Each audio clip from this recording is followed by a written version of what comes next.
আসসালামু আলাইকুম। মা ইঞ্জিনিয়ারিং এর পক্ষ থেকে আপনাদের জানাই সবাইকে শুভেচ্ছা ও অভিনন্দন। আজকে আপনাদের সামনে নিয়ে আসলাম 20 ইঞ্চি চাকি বডি। আপনারা এই মেশিনগুলো দিয়ে হলুদ, মরিচ, গম, ভুট্টা সবই পাউডার করতে পারবেন।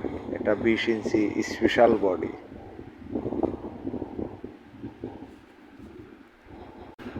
আমরা দক্ষ কারিগর দ্বারা এই মেশিনগুলা তৈরি করে থাকি। এই মেশিনগুলা জাহাজের পুরাতন শিট দিয়ে আমরা তৈরি করে থাকি। আমাদের ঠিকানা পাবনা সদর, পাবনা মা ইঞ্জিনিয়ারিং ওয়ার্কশপ।